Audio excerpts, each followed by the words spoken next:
gracias por la invitación, por estar allí, por el mantenimiento de nuestras tareas de conferencias, porque estamos en periodo de receso, de vacaciones. Entonces, es meritorio todo lo que hacen por estar presente en las tareas que tiene programadas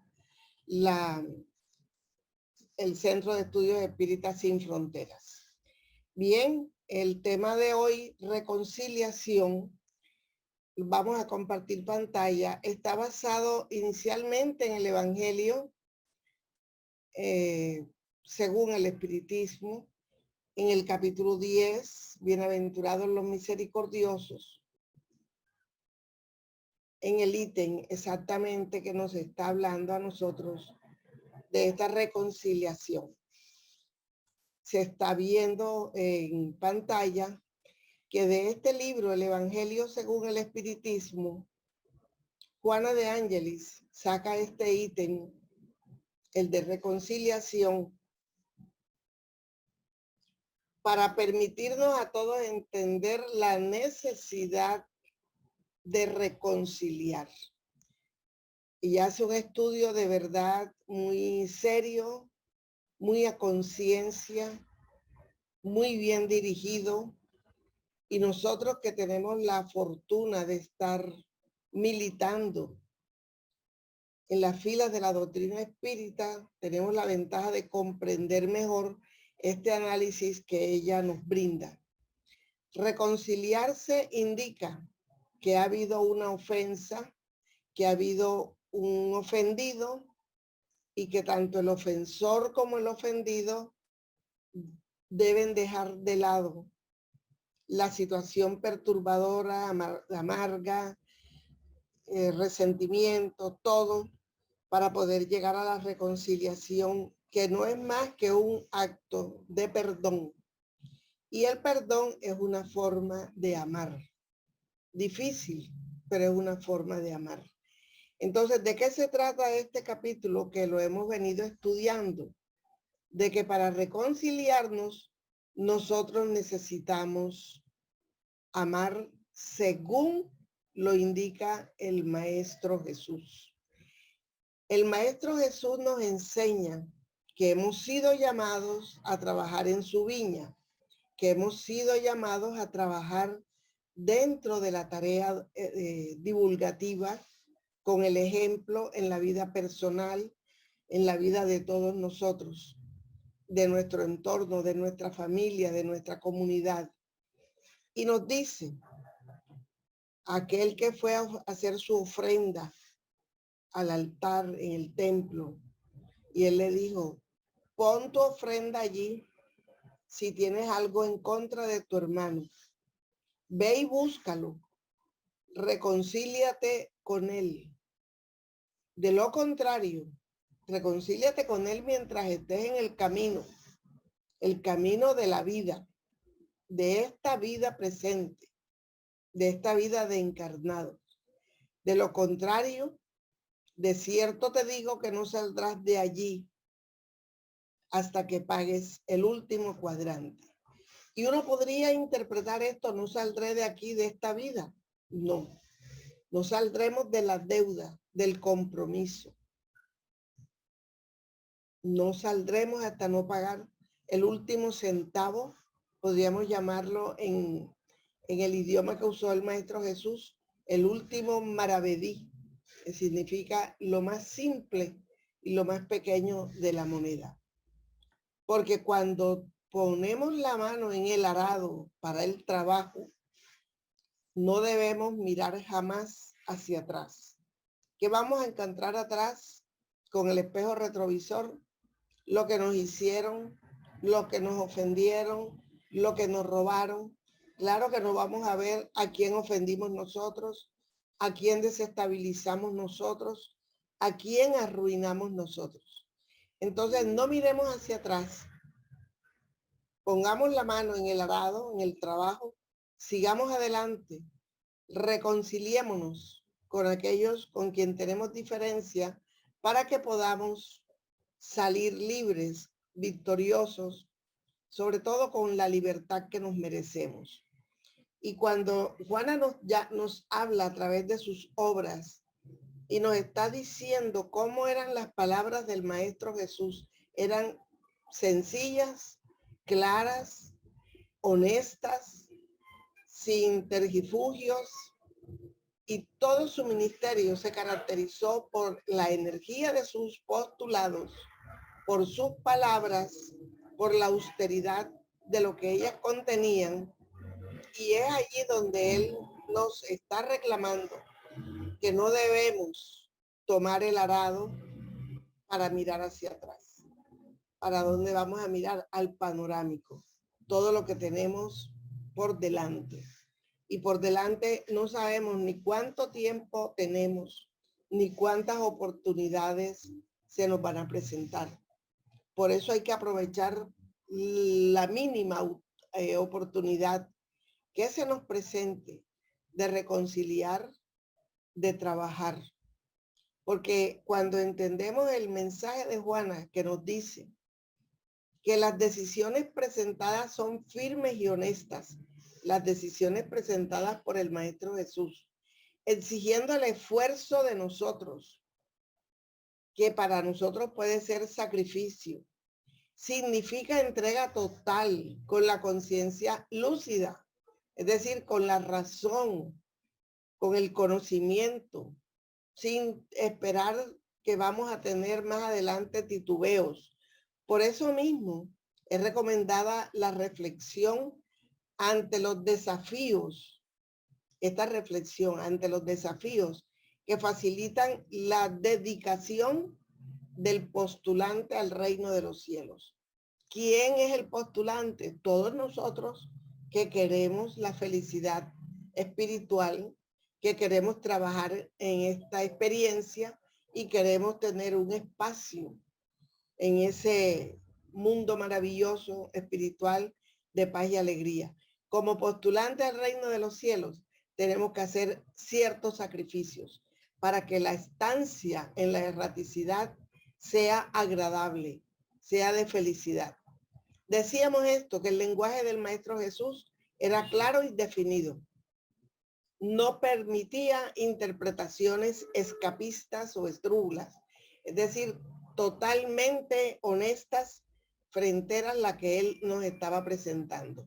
Y nos está presentando aquí el amor, por eso puse estos corazones aquí, que es realmente el móvil de la doctrina de Jesús, porque a través del amor es que se instala el revolucionario nuevo orden de ideas que él trae y que iba a alterar el comportamiento del individuo en aquel entonces y para la posteridad y de la sociedad como un todo, y creando nuevas perspectivas para la existencia física. Es que nosotros traíamos una herencia de las leyes antiguas y la palabra perdón era cobardía, era tomada como una cobardía.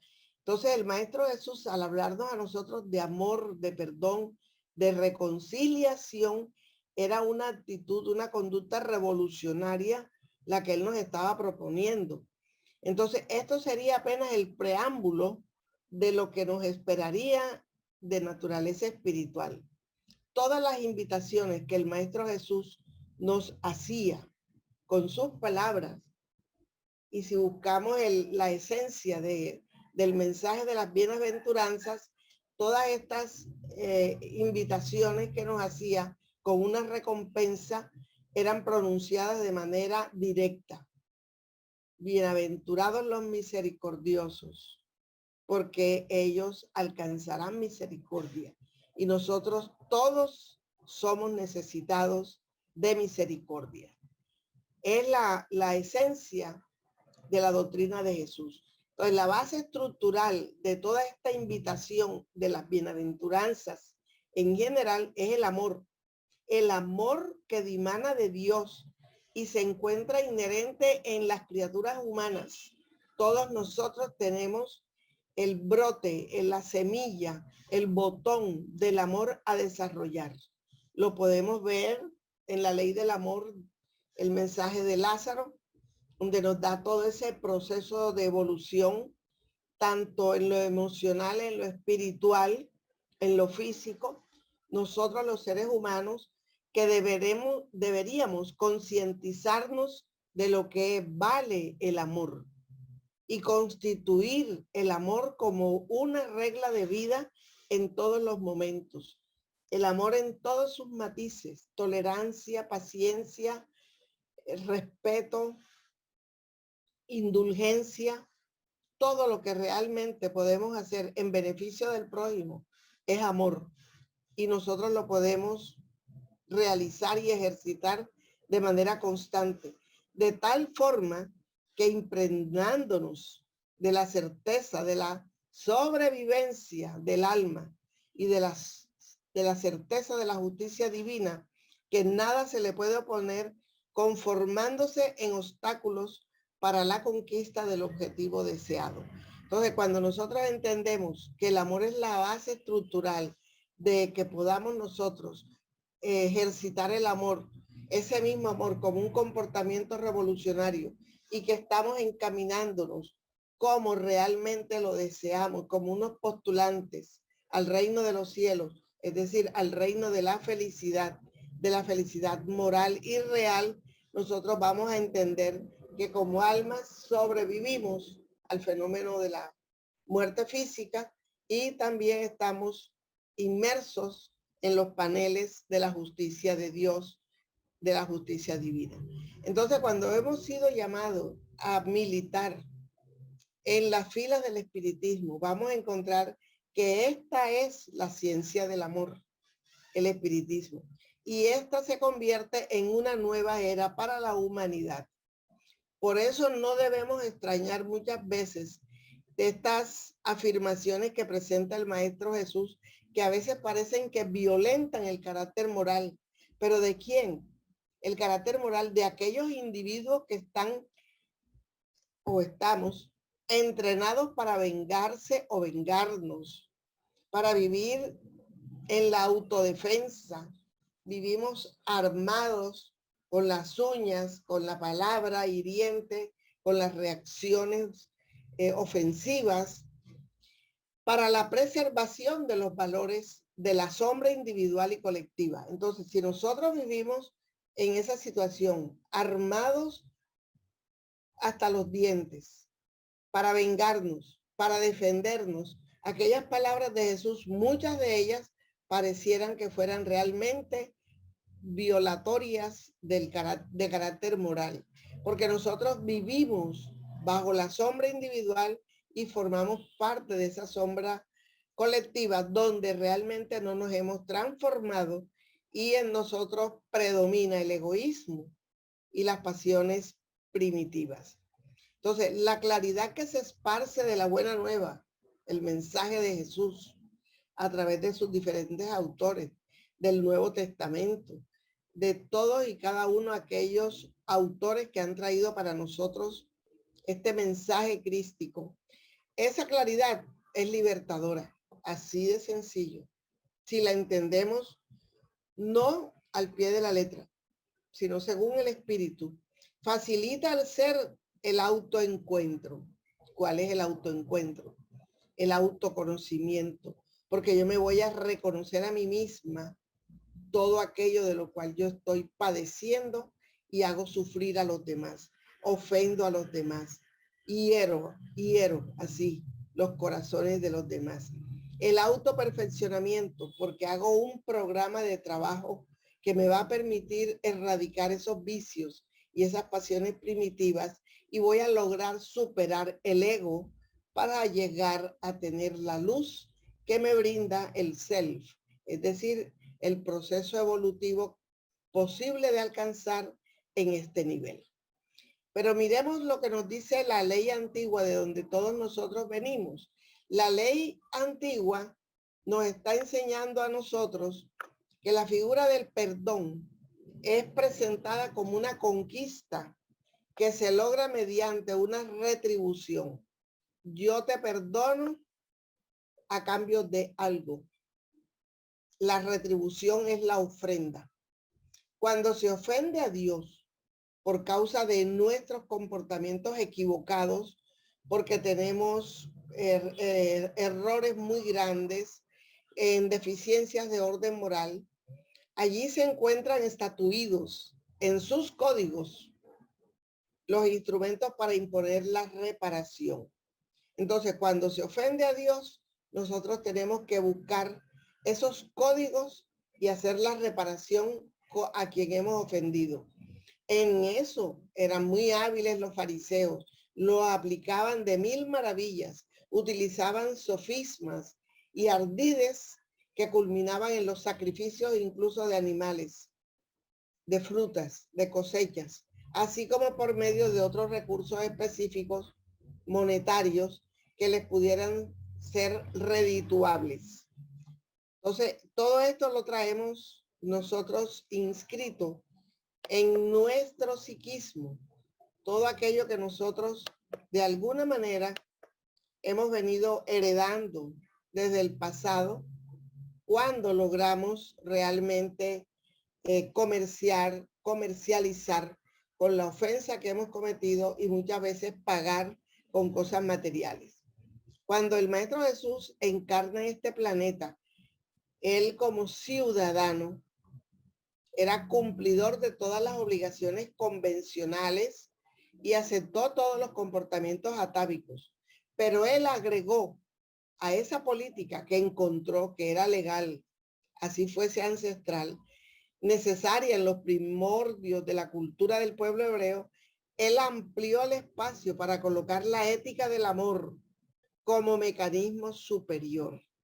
Aunque él estuviera aceptando los comportamientos atávicos y las obligaciones convencionales, él pudo hacer un esfuerzo y en su enseñanza colocar la ética del amor. A cualquier otra expresión de orden material, que era lo que se utilizaba, el sacrificio de las ofrendas o de los animales, o de imposición de multas, llamémosle multa, que es lo que usamos acá, establecida por los legisladores terrestres. Entonces, muchas veces nosotros vemos que alguien que está, digamos, siendo acusado y se le abre un pliego y una oportunidad de defensa y un debido proceso y una serie de situaciones, logra ser condenado por culpable. Aún las leyes terrestres le dan la oportunidad, según ciertos privilegios, de salir con ciertas medidas o de tener casa por cárcel y todo aquello que realmente tiene un manejo defectuoso, como todas las leyes humanas, y que se van a ir perfeccionando con el cambio del tiempo, de las civilizaciones, de las costumbres y de la misma evolución moral de los seres, por faltarles valores de dignidad y ejemplo. No siempre en condiciones de elaborar principios nobles. Es decir, cuando nosotros aceptamos este comercio, lo que les quita autoridad para establecer conductas que ellos mismos no podían cumplir, los legisladores terrestres. Son los primeros realmente que están faltando a las leyes y por eso son elásticos al aplicar los compromisos de aquellas conductas. Aquí tenemos a nuestro querido maestro que nos enseña que a través de la ley del amor, que fue lo que él vino a enseñar, que se origina en Dios, es natural que se encuentre en todas partes como la expresión de orden y de valor, nunca inclinándose a favor de determinados grupos, de determinadas personas. Es decir, no era parcializado, era justo, equilibrado, manteniéndose esta ley del amor soberana por encima de todas las obligaciones humanas. Esto enseñaba el Maestro Jesús. ¿Quiénes eran los árbitros? No son los hombres susceptibles de errores y de inclinaciones personalistas, de intereses inconfesables. Los jueces, en este caso, que son los árbitros, serían los jueces, pero nos dio a cada uno de nosotros la conciencia, que sobre la inspiración que nosotros podemos tener de estas leyes, y tiene como modelo la naturaleza cósmica representada en Jesús. Entonces nosotros sí tenemos cómo realmente actuar de acuerdo a las enseñanzas de Jesús, de traerlas a la actualidad que estamos viviendo, porque lo tenemos a Él como modelo y guía y tenemos en nosotros la lucidez de la mente y de la conciencia. De ese modo, Jesús hombre o el hombre Jesús se sometió a todos los códigos arbitrarios existentes cuando Él encarnó entre nosotros, pero abrió el espacio total para el nuevo orden de ideas y de conducta que vino a establecer. Presentó nuevas perspectivas de vidas y de la realización que dignifican al ser humano y lo exaltan, es decir, lo elevan, lo sacan de lo profundo del abismo de los vicios, de la miseria moral, y lo exalta, llevándolo a la armonía, porque estaba por encima de todas las imposiciones transitorias del farisaísmo. Recuerden ustedes que los fariseos borraban del libro de vivos a todos aquellos enfermos de lepra. Los consideraban hombres muertos, hombres que no tenían cura. Era una enfermedad que no tenía reversa a la medicina de ellos. Y cuando el Maestro Jesús imponía sus purísimos fluidos a la distancia o cerca, con la imposición de mano, con su voluntad, con su corazón abierto y pletórico para aliviar el dolor de este ser, y se limpiaba, era curado, le decía, no digas nada a nadie, ve al templo, preséntate ante los sacerdotes. ¿Por qué? Porque necesitaban restituirle sus derechos, sus deberes como ser vivo nuevamente y ser colocado en ese libro que pertenece a este mundo. Todas estas imposiciones transitorias del fariseísmo, el Maestro Jesús las contravino. La apariencia les era y aún permanece siendo fundamental, pactando con las concesiones del siglo en detrimento de las realizaciones trascendentales espirituales que existían en el momento. Entonces, había en los fariseos y en sus leyes unas ciertas directrices que realmente eran de apariencia. Eran leyes que solamente miraban lo externo, el lavado de las manos, el quitarse las sandalias y detalles externos. Por eso el maestro fue claro en hablar de ese sepulcro lleno de defectos, de podredumbres y por fuera como vasos blanqueados, como empintados de blanco. Pero esa era la apariencia. Realmente había mucho que desear de cambio para todos ellos.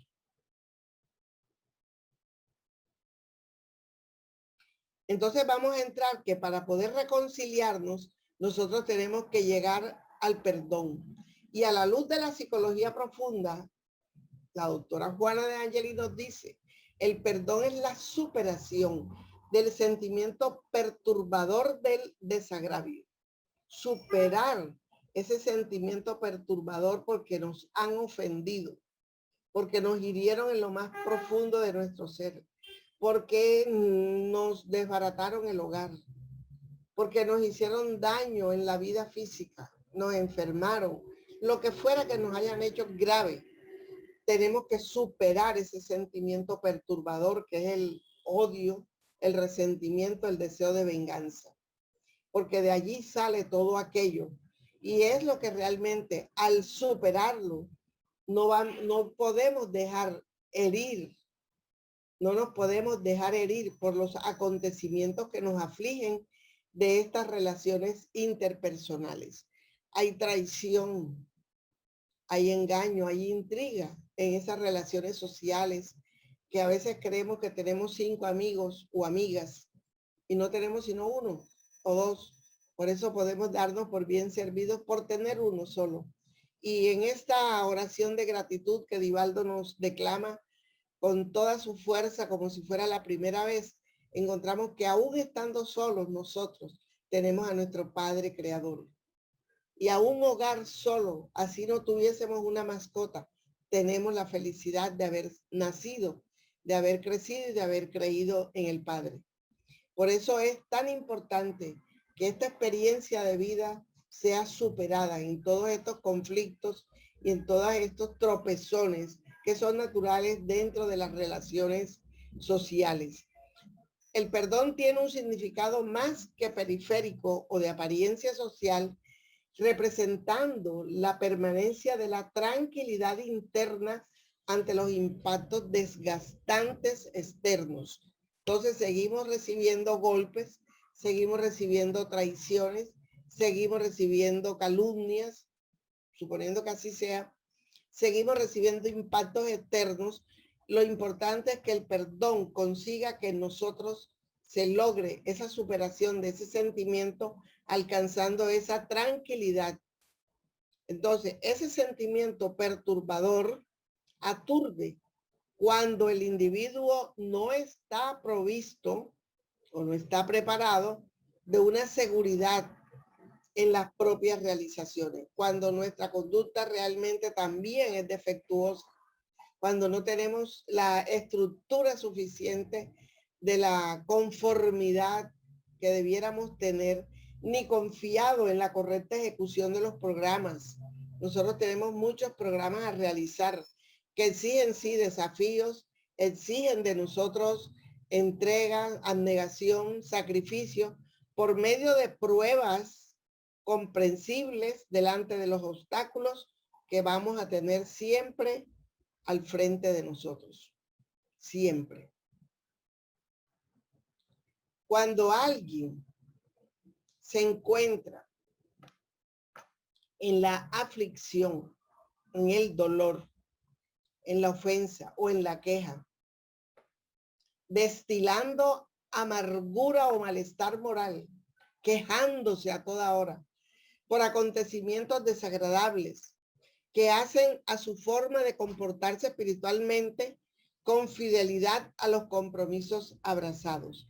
Entonces, siempre que nosotros tengamos aflicciones y tengamos la queja y estemos destilando esa amargura o ese malestar por todo lo que nos haya sucedido, nosotros debemos comportarnos diferente, con fidelidad a los compromisos abrazados. Es allí donde se encuentra, en esa queja o en esa aflicción y no superamos, se encuentra distante de nosotros el propio mensaje que debería impregnarnos, de tal forma que no habría lugar a la instalación de conflictos morbosos. Entonces, estructurarnos, autoconocernos, trabajar en un programa de reforma íntima, superarnos, es lo que nos va a permitir a nosotros que los impactos externos que recibamos no nos desequilibren y nosotros podamos manejar y controlar realmente esa tranquilidad íntima que estamos necesitando.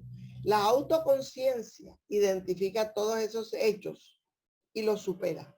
Cuando hemos logrado ya tener esa lucidez, ese compromiso, esa esperanza y esa confianza en esa vida espiritual futura en donde nos llena de valor para superar y cuando se supera por significar reacciones de personas y grupos psicológicamente en la infancia de sus intereses. Son personas adultas de cuerpo, orgánicamente, pero espiritual y moralmente son personas infantes.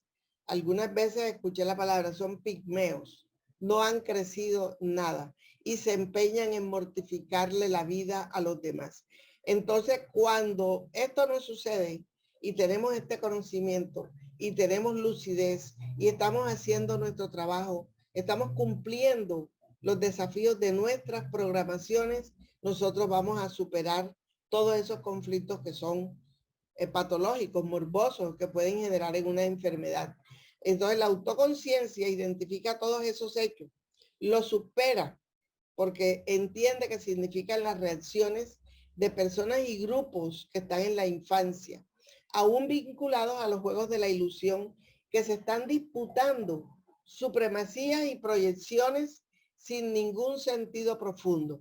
Es decir, todo materialista, todo superficial, todo muy por encima de lo que podría llamarse realmente para nosotros el cambio, el crecimiento o la lucha cual vinimos a trabajar. En ese aspecto del perdón, en este aspecto del perdón, se proyectan los resultados de los resentimientos para otras experiencias fuera de la materia en futuras reencarnaciones. Miren esto lo delicado que es. Si nosotros no logramos superar y no logramos perdonar y no logramos la tranquilidad íntima, esta situación se va a trasladar a la erraticidad. Desencarnamos llenos de odio, desencarnamos enfermos y desencarnamos con deseos de venganza, ¿verdad? Entonces, cuando los litigantes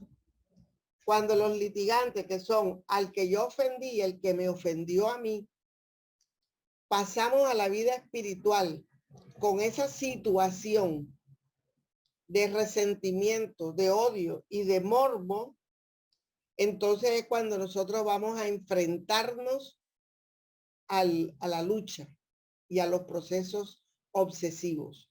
¿Por qué? Porque hemos perdido la oportunidad de liberarnos y nos vamos a enfrentar con el mismo odio y los mismos deseos de venganza y vamos a permanecer en esos conflictos pesados sin fin.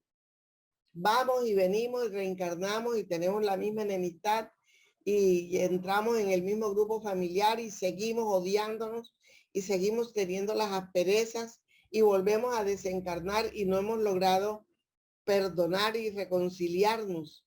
La reconciliación es una necesidad.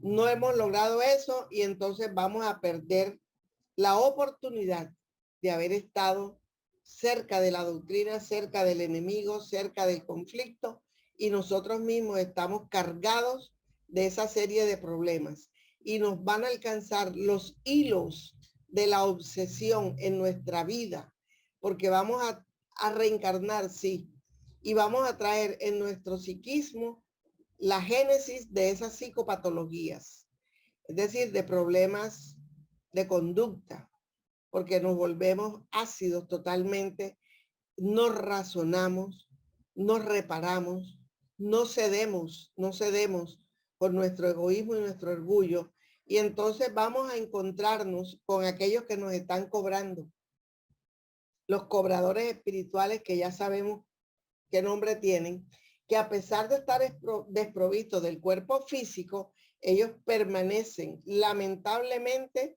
con la misma situación de venganza, en un terrible trastorno mental, imantándonos, colocándose en nuestra mente, interfiriendo en nuestros pensamientos, volviéndose obsesivos, fascinándonos, dándonos la oportunidad de caer en las tentaciones. Conocen todo aquello que va a presentar para nosotros nuestra debilidad.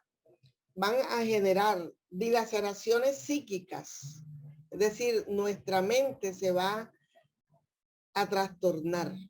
En aquellos que los ofendieron y no tuvieron tiempo ni oportunidad, y lo que es peor, no tuvimos el interés de rehabilitarnos a través del perdón, del amor y de llegar a la reconciliación. Esos combates mentales en la erraticidad o como encarnados y la persecución del enemigo espiritual se arrastran por decenas de años sin que se les ocurra pensar que en cuanto afligen se hacen infelices, prolongando la situación dolorosa sin beneficio personal. Vamos a mantener la lucha, la distancia, la pelea, el veneno, la palabra ofensiva, siempre, y seremos personas que realmente seremos detestadas, seremos personas detestables. Nadie querrá acercarse a nosotros porque siempre vivimos generando en nuestra palabra y en nuestro actuar situaciones que son realmente enfermizas, venenosas, ácidas, tóxicas, como llaman ahora también. Entonces, en estos procesos obsesivos son mucho más importantes y complejos los que parecen a la visión de las doctrinas psíquicas modernas. Estos fenómenos obsesivos son más importantes y complejos, mucho más de lo que la ciencia psíquica puede comprender. que se empecinan por encontrar apenas los psicólogos, los psiquiatras, los psicoanalistas, en el cerebro y en los mecanismos orgánicos, la psicogénesis de esas enfermedades mentales, comportamentales, psicológicas. Está en la espiritualidad, está en las vidas anteriores. El paciente que presenta toda esta psicogénesis y todas estas patologías, los clínicos, los psicólogos, psiquiatras, solamente estudian la vida presente, si no son espíritas, la vida presente y tratan de encontrar la causa en el cerebro. Algunos de ellos en la vida, en la infancia o en la vida intrauterina, en la vida intrauterina, y le hacen en la historia clínica a la madre que comente todo aquello que padeció durante el proceso del embarazo. Pero felizmente tenemos la psicología profunda que nos presenta Juana de Ángelis con una visión transpersonal, eliminando toda sombra del individuo y de la colectividad. Identifica las causas reales de esos disturbios que nacen de procesos mentales enfermizos que la muerte no eliminó. La muerte elimina el cuerpo orgánico, pero el proceso mental es del espíritu, que es inmortal. Es el espíritu que se lleva a la erraticidad todos los conflictos que no resolvió y lo sorprendió la desencarnación cargado de problemas, de angustias, de resentimientos, falta de perdón, falta de comprensión familiar, laboral, social. Entonces, la muerte no se lleva eso se lo lleva el alma, cargadita está de todos aquellos conflictos, y es la psicología profunda que nos presenta Juana de Ángelis, también Carlos Gustavo Jung, en sus tratados que nos están diciendo, aquí hay una situación que viene de vidas pasadas y nos mantiene a nosotros enredados en nuestras propias conductas, en nuestros propios sentimientos morbosos. No vemos, estamos amarrados completamente, nuestra visión no es más allá de nuestras narices, cuando mucho. Y es allí donde tenemos esta gran felicidad de encontrar en la psicología profunda las causas que vienen de las acciones morales del pasado y que se convierte el ser en el heredero de las necesidades de superar los errores y las agresiones a las leyes, porque transgredimos leyes humanas y leyes divinas. Ofendemos y muchas veces pensamos que nadie lo sabe. Destruimos como ejecutivos. Cuando tenemos poder político, hacemos maniobras para enriquecernos. Hacemos conciertos para delinquir. Y de pronto pasamos a la erraticidad sin ser ajusticiados por las leyes terrenales. Sin embargo, nos llevamos eso en nuestra conciencia. Entonces, todo aquello son causas que surgen de ese comportamiento moral que las leyes terrenales no lograron ajusticiarnos.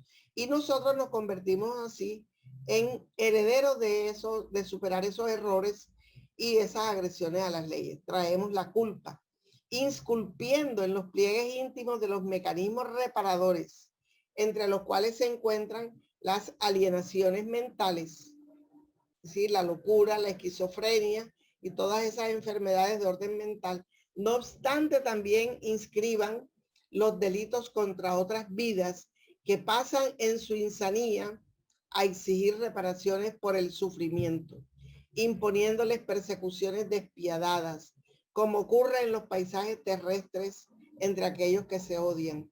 Y nosotros tenemos un panorama doloroso en el planeta.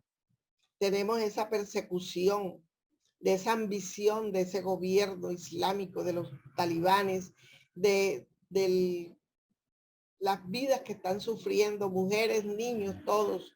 Y tenemos también el músculo de la tierra, como tenemos Haití destrozado, totalmente destrozado. Hay dolor por todas partes y ese es el toque del abismo de esta transición para poder merecer regresar al mundo de regeneración que puede seguir siendo nuestra tierra querida pero que es necesario hacer esa limpieza, porque realmente todos aquellos que hacen sufrir a sus hermanos, que tienen el delito de acabar con otras vidas por la ambición, por el poder, porque no tienen miras futuras de orden espiritual, porque hay una gran ignorancia de la vida futura, de la ley de Dios, de la existencia de los equilibrios y del ejemplo que nos dio el Maestro Jesús.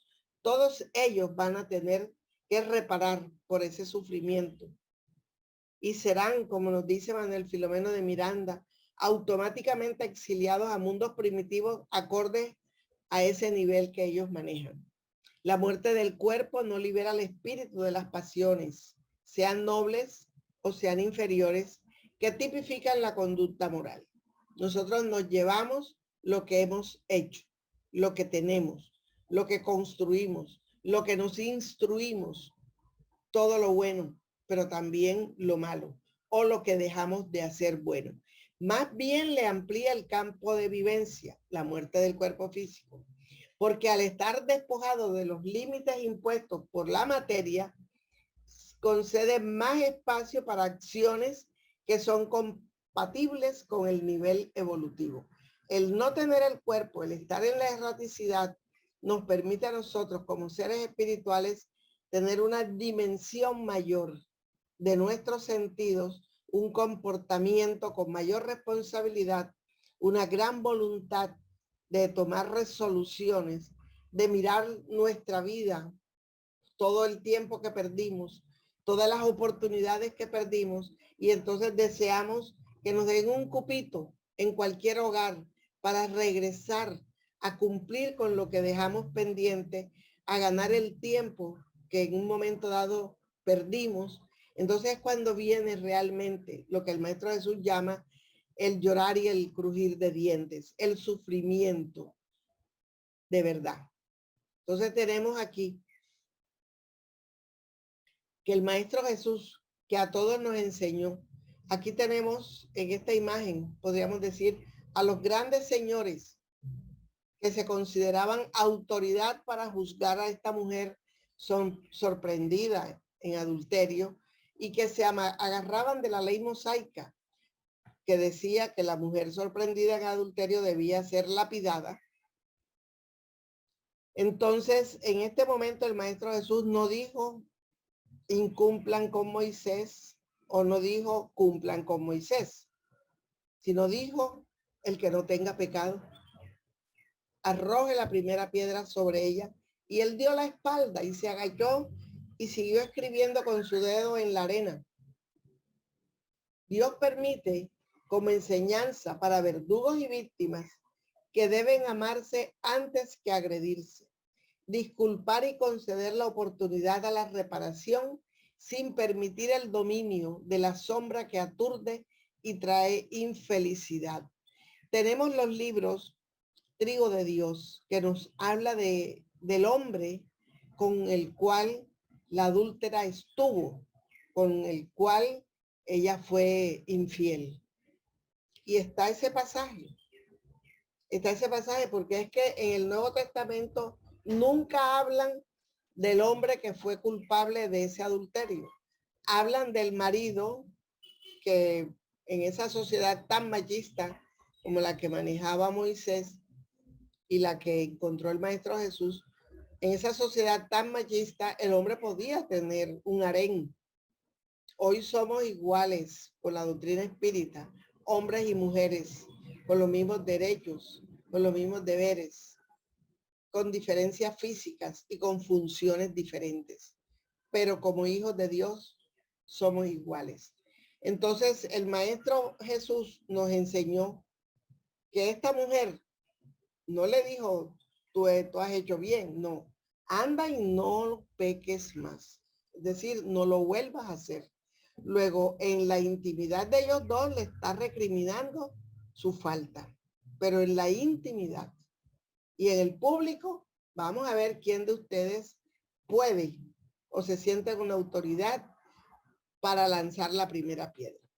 Jesús, hombre, siempre enfrentó situaciones de tal monta, procurando esclarecer al perseguidor, que son este grupo de amigos del esposo, y dignificar al perseguido, imponiendo a este último, al perseguido, la necesidad de mantener una conducta correcta a fin de que no le aconteciese algo peor.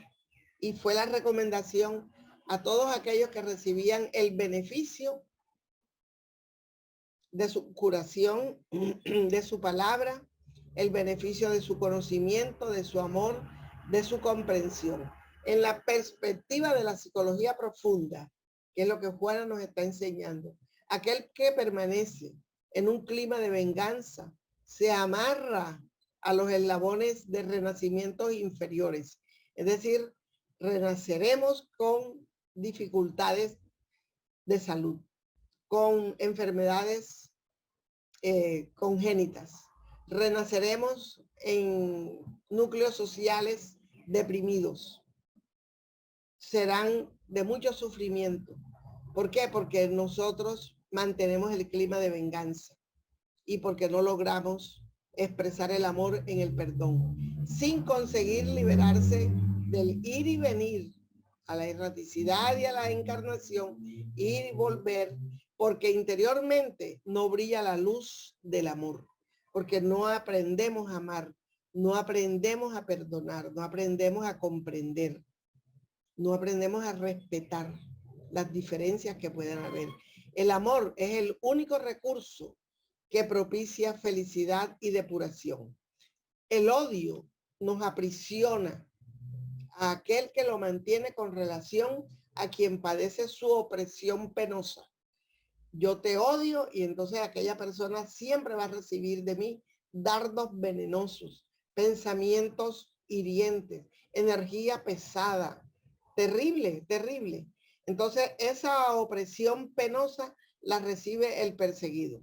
¿Por qué? Porque aquel que me odia a mí solamente lanza para mí expresiones de sufrimiento. Se torna entonces una cadena cruel para ambos, porque yo te respondo con las mismas energías negativas e inferiores con que tú me atacas. Entre tanto, en el caso de que alguno de los involucrados en esa situación perturbadora consiga superar los sentimientos enfermizos, evidentemente saldrá de esa celda oscura. De allí, como dice el Maestro Jesús, y no saldrás de allí. Bueno, el que sí logra salir de allí es aquel que supera los sentimientos enfermizos, planeando en otro espacio de claridad y vida. Es decir, he decidido trabajar por mi alegría, por mi tranquilidad, por mi equilibrio, por mi felicidad y supero aquel resentimiento, perdono, doy amor y si me solicitan un auxilio, lo doy sin reparo, sin estar mirando con el retrovisor, lo doy sin ninguna dificultad. Y eso se da mediante el rescate por el amor al prójimo, aquel mismo a quien hirió, aquel a quien yo ofendí, le tengo que propiciar ese amor y ese perdón. Impensadamente o no, intencionalmente o no, procurando siempre la rehabilitación. Dios siempre facilita el libre albedrío del ser la mejor manera de reparar errores. Cada uno de nosotros sabemos cómo hacerlo, imponiéndole cuando la falencia de propósitos y de actos se hace a menudo, impone recursos más vigorosos que son al mismo tiempo terapéuticos para el espíritu rebelde. Si yo estoy dispuesta a no perdonar, yo no me quedo así porque la ley del progreso me arrastra.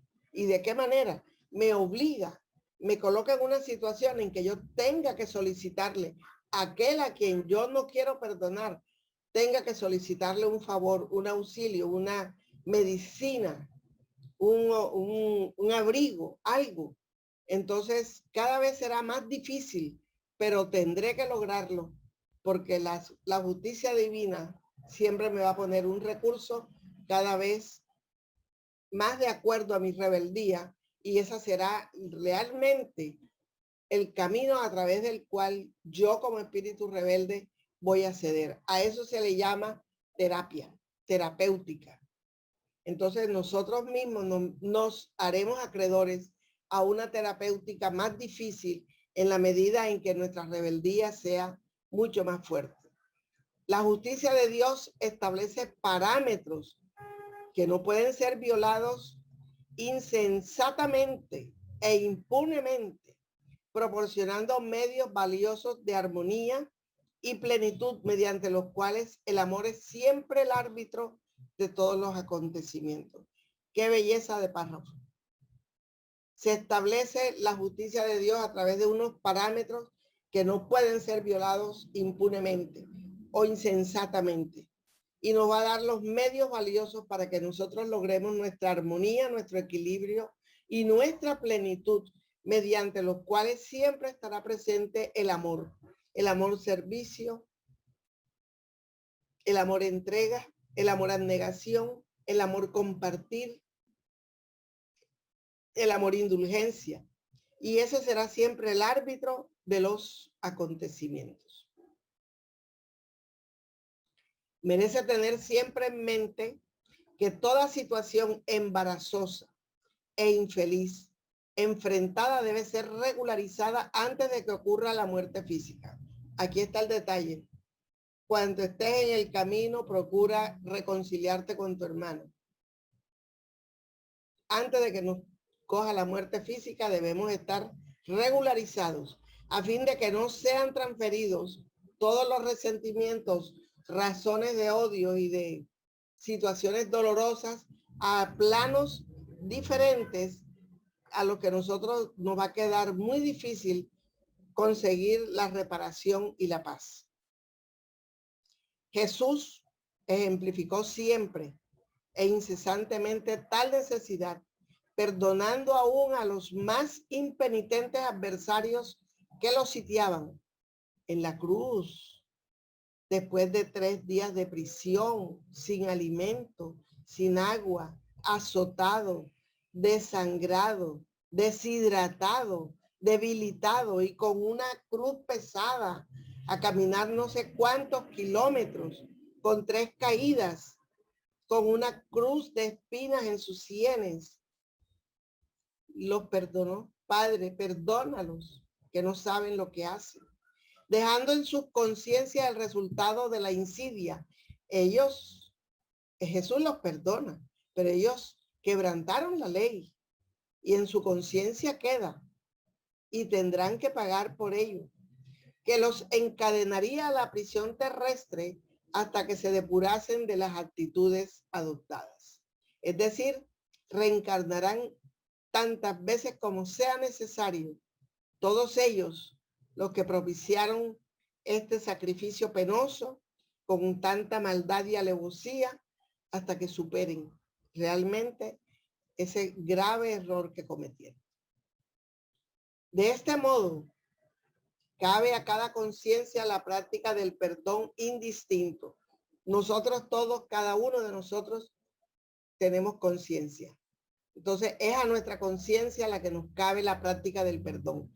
Por cuanto, si no ocurre así, como informó el maestro, de ahí, de la cárcel carnal, es decir, reencarnaremos, porque podemos vivir 90 años, 100, 120 años, pero si no cambiamos y no perdonamos y no nos reformamos, volveremos, reencarnaremos y nos saldremos de aquí en cuanto no hubiésemos pagado hasta el último cuadrante, hasta el último de los errores, hasta la última de las ofensas, facilitando a su prójimo todos los derechos que le son concedidos por las soberanas leyes de la vida, conforme le gustaría que a sí mismo le fuesen facilitados. Me encanta que me perdonen, me encanta que me comprendan, me encanta que me justifiquen. Así debo yo ser con mi prójimo, justificarlo, comprenderlo y ayudarlo. Y en estos momentos yo les doy a ustedes, mis compañeros y amigos, no he visto el tiempo. Gracias por la oportunidad de compartir este estudio. A mí me gustó mucho.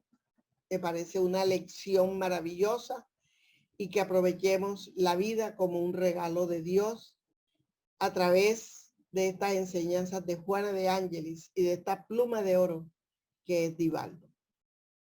a todos ustedes. Gracias por estar.